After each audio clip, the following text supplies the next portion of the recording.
अब इसके ऊपर कमेंट लेने से ज्यादा इंपॉर्टेंट कमेंट ये होगा कि कहा यह जा रहा है कि एक तरफ मरियम बीबी आने लगी हैं और उसके कुछ दिन बाद कायदे मुस्लिम लीग नवाज जनाब मियां नवाज शरीफ साहब कदम रंजा फरमाएंगे पाकिस्तान।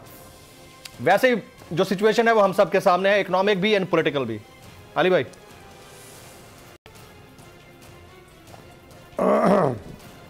आ जाएं, उनको वेलकम करेंगे एयरपोर्ट पे जरा हम बहुत सारे लोग जाके फूलों के हार लेके जाएंगे सर।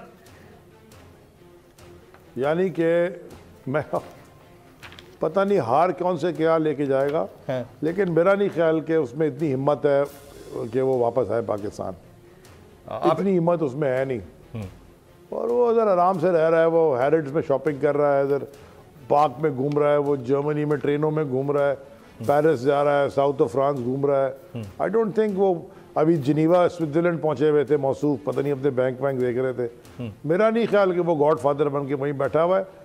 वो बेटी को अपनी भेज दिया उसने यहाँ पे, वो भी कहते हैं कि आ रही हैं वो क्या करेंगी आके। देखें, मुल्क की तबाही का बायस ये दो खानदान हैं, ये जरदारी और नवाज शरीफ। ये दो खानदान हैं जिन्होंने इस मुल्क को इस नए तक पहुँचाया।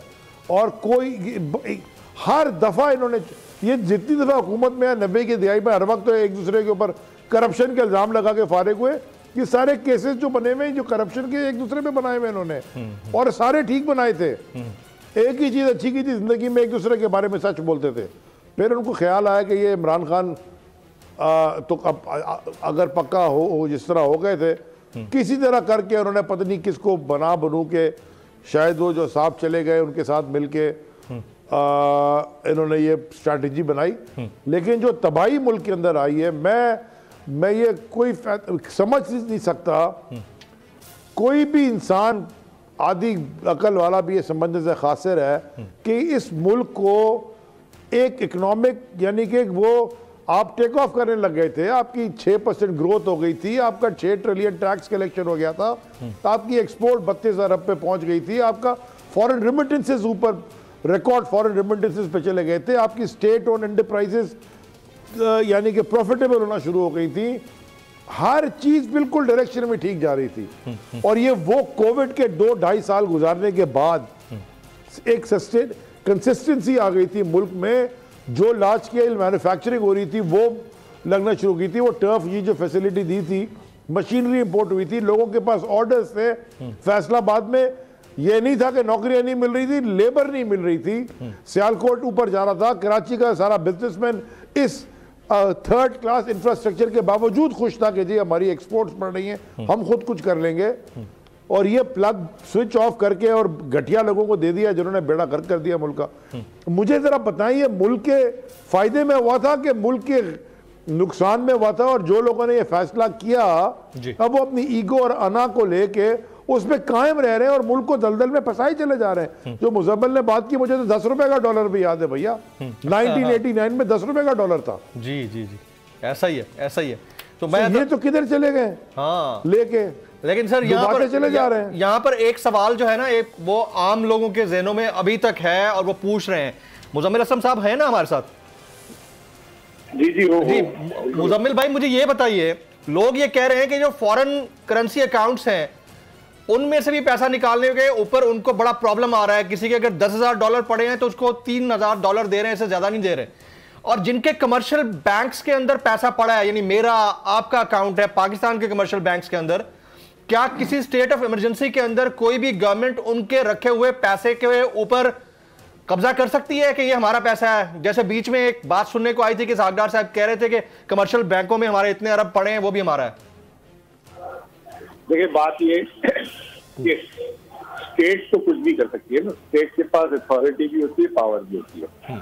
लेकिन अगर स्टेट ऐसा करती है तो उसके बड़े लॉन्ग टर्म असरात होते हैं। तो लोगों को 1973 की नेशनलाइजेशन और 98-99 के डॉलर फ्री भूलते नहीं है। और उसकी वजह से जो पाकिस्तान में 98-99 तक लोगों ने पाकिस्तान में डॉलर रखना छोड़ दिए थे और दुबई और पूरी यूरोप और अमेरिका में प्रॉपर्टीज लेना शुरू कर दी। ठीक है ना? तो लोगों के जहन में ये अभी दोनों हुकूमतें, पीपल्स पार्टी और नून लीग, 73 में नेशनलाइजेशन मुस्तफा ने की थी और 1998-99 में PMLN की। और जो आज के हौलनाक, जैसे अभी रिजर्व की मैं आपको पोजीशन बता रहा हूँ, जब ये चीजें लोग देखते हैं तो वो फिर सारे बैंक की तरफ भागते हैं। अब बैंक भी जो है, क्योंकि आप जब बैंक को सरमाया देते हैं, वो बैंक अपने को लॉकर में नहीं रखता, वो बैंक उसकी रोलिंग करता है, किसी को लेंड करता है, गवर्नमेंट सिक्योरिटीज में लगाता है। तो ऑब्वियसली जब अगर दिन में पहले बैंक में 10 लोग आते थे और अगर एकदम 50 लोग जाना शुरू हो जाएंगे तो बैंक के पास ये अरेंजमेंट नहीं होता। फिर उसकी वजह से बैंक लोगों से टाइम मांग रहे हैं कि आप कल आ जाएं, आप परसों आ जाएं। वो मार्केट में फिर उसकी और आवाज उठती है, जब तो फिर लोग और परेशान होते हैं। बहरहाल अब जो है $3.5 अरब के रिजर्व आ गए। जो दोस्त ममालिक से पैसों की उम्मीद थी वो टूट गई है। वो जो $10 अरब जिनेवा से लाने थे उसकी भी कोई बातें अब खुलना शुरू हो गई हैं। तो फाइनली आज ऑपरेशन हुआ है, ऑपरेशन IMF, जिसने सरेंडर किया है सागदार साहब ने, जो आए थे कि कुछ और बोलते हैं। तो IMF की खबर आ गई है, अच्छी बात है। उन्होंने कहा कि हम 30 तारीख को आ रहे हैं। अब वो आएंगे, मुआहिदा होगा, चीजें जो है अभी कीमतें और बढ़ेंगी। तो उसके असरात से मुनस्सर है कि पाकिस्तान अभी जो है यहाँ से जो गिरावट हो रही है वो रुकती है, ये गिरावट कंटिन्यू रहती है। क्योंकि IMF भी जो है अब वो कुछ अलग रूट से ही चल रहा है इस दफा, और वो पता नहीं उसकी क्या हटी हुई है इसहाक डार साहब से, क्या मसला उसका। वो जो है इसहाक डार साहब ने पहले खुद कहा था मैं जानू IMF जाने, फिर उन्होंने वजीर आजम साहब को डाला, अब कल उन्होंने अमेरिका से भी मदद मांगी है। तो अब वो क्या ऐसा इशू है, तो अब ये चले, अल्लाह करे ये हो जाए एक दफा सारा कुछ, अल्लाह करे। फिर ये जो नुकसान हुआ है जो 4 महीने में, इसका मैं अली जैदी साहब को बोलूंगा, हम तो नहीं, हम सियासी लोग, हम तो मईशत पे बात करना है। अली जैदी साहब इससे भी ज्यादा। अगर आपको ये वीडियो पसंद आई हो तो सब्सक्राइब कीजिए और बेल आइकन जरूर हिट कीजिएगा। 2022 बहुत बड़े तोहफे भी देखे गया पाकिस्तान की आवाम को। पाकिस्तान की आवाम को एक तोहफा ये दिया कि आवाम को पता चल गया कि पाकिस्तान का मीडिया क्या है। साल 2022 में सबसे ज्यादा देखे जाने वाला चैनल बोल न्यूज रहा नंबर 1। हमने बहुत सारे शोज और ट्रांसमिशंस की, पूरा साल मुसलसल जदोजहद में निकल गया कि ये वोट ऑफ कॉन्फिडेंस के पीछे कौन लोग थे।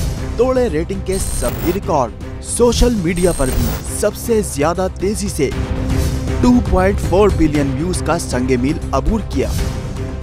एंकर्स को भी आवाम में सबसे ज्यादा मकबूलियत मिली और सोशल मीडिया पर भी बोल रहा सब पर भारी। सब्सक्राइब करें और बेल दबाएं ताकि कोई खबर रह न जाए।